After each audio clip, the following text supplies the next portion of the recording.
Hello everyone, welcome back to my YouTube channel. आज के इस वीडियो में हम लोग बात करेंगे जयप्रकाश यूनिवर्सिटी छपरा के एमए सेमेस्टर 3 सब्जेक्ट हिस्ट्री के प्रीवियस ईयर क्वेश्चन के बारे में।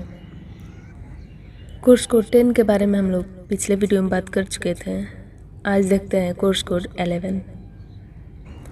तो बढ़ते हैं क्वेश्चन की ओर। उससे पहले यहाँ पे आप इंट्रोडक्शन देख सकते हैं। चूँकि क्वेश्चन पेपर को 3 पार्ट में डिवाइड किया गया है, ये पहले भी मैं बता चुकी हूँ। पार्ट ए में 10 ऑब्जेक्टिव टाइप क्वेश्चन हैं, जिसका आंसर भी हम लोग करते चलेंगे। इसमें पहला क्वेश्चन है, हिंदू पॉलिटी के लेखक कौन हैं? तो इसके लेखक हैं काशी प्रसाद जायसवाल। हिंदू पॉलिटी के अलावा इनकी प्रमुख रचनाएं an imperial history of India, a chronology and history of Nepal, अंधकार युगीन भारत है। अगला क्वेश्चन है, बाणभट्ट दरबारी इतिहासकार थे। तो बाणभट्ट हर्षवर्धन के दरबारी इतिहासकार थे और इनकी 2 प्रमुख रचनाएं थे, हर्षचरित्र और कादम्बरी। हर्षचरित्र में बाणभट्ट ने हर्षवर्धन का जीवन चरित्र का वर्णन किया है और कादम्बरी जो विश्व का पहला उपन्यास है। कादम्बरी ग्रंथ पूर्ण होने से पहले ही बाणभट्ट की मृत्यु हो गई, जिसके बाद पुलिन भट्ट ने इसे पूरा किया, जो बाणभट्ट का पुत्र था। अब देखते हैं ऑब्जेक्टिव का 3 नंबर क्वेश्चन। बर्नी ने कौन सी किताब लिखी? इसमें ऑप्शन है तारीख है फिरोज शाही, फतवा है जहांदरी, नूह है सिपहर एंड ए और बी दोनों। तो बर्नी की रचना तारीख है फिरोज शाही और फतवा है जहांदरी थी। इसका राइट आंसर हो जाएगा ऑप्शन नंबर डी। और नूह है सिपहर ये अमीर खुसरो की रचना थी। अब देखते हैं अगला question. Shivaji and his times लिखित है,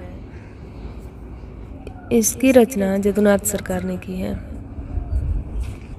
शिवाजी एंड हिज टाइम्स के अलावा इनकी रचनाएं history of Aurangzeb, fall of the Mughal empire, Mughal administration, the military history of India और इनकी अंतिम रचना थी ए history of Jaipur.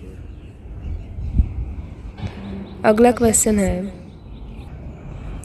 RC. Majumdar की पुस्तक ancient Indian colonies in the far east कितने खंडों में प्रकाशित हुई थी? तो ये प्रकाशित हुई थी 3 खंडों में, जो 1933 में प्रकाशित हुई थी। इतिहास के राष्ट्रवादी उपागम के द्वारा विसेंट स्मिथ एवं जेम्स मिल जैसे साम्राज्यवादी इतिहासकारों का प्रखर विरोध किसके इतिहास लेखन में प्रखरता के साथ परिलक्षित होता है? इसका राइट आंसर होगा आर.सी. मजूमदार। अब देखते हैं अगला क्वेश्चन।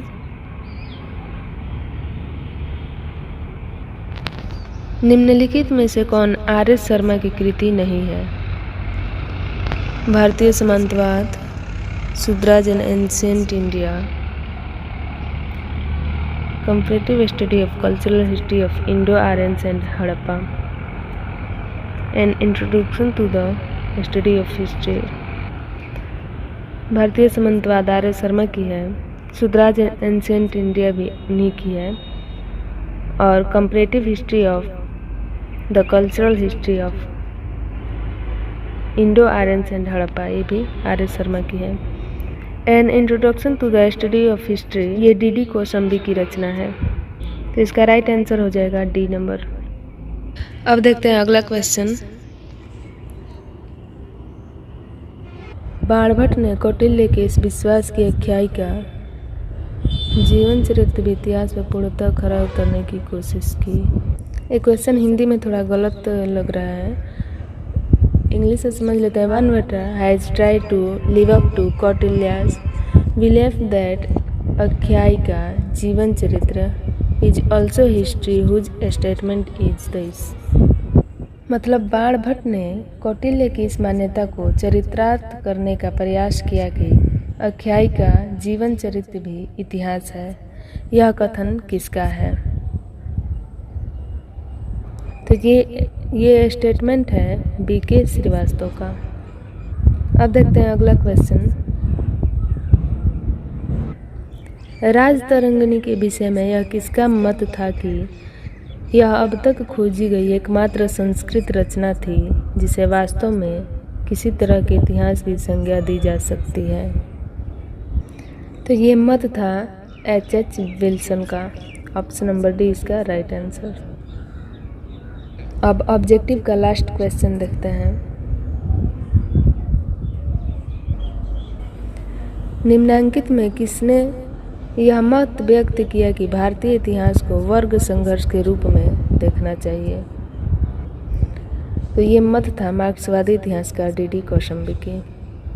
अब क्वेश्चन पेपर का सेक्शन बी देखते हैं जिसमें शॉर्ट आंसर टाइप क्वेश्चन होते हैं। इसमें 5 क्वेश्चन होंगे जिनमें से 4 का आंसर करना होगा और यहाँ पे इसके मार्क्स हैं।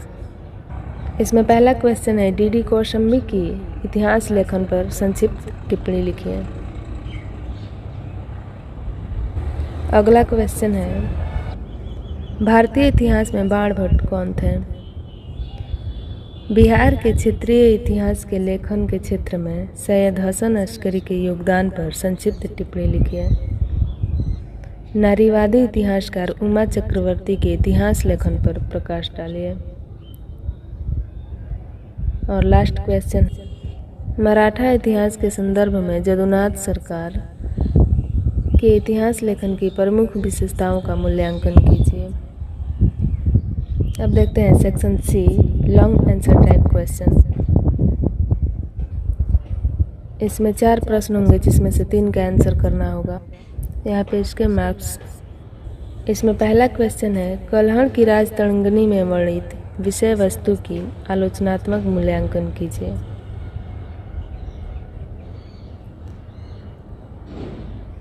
अगला क्वेश्चन है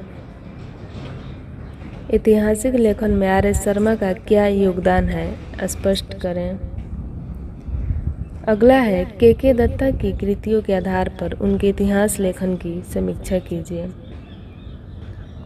और लास्ट क्वेश्चन है प्राचीन भारतीय इतिहास को उद्दालित करने में R.C. मजूमदार के योगदान की समीक्षा कीजिए।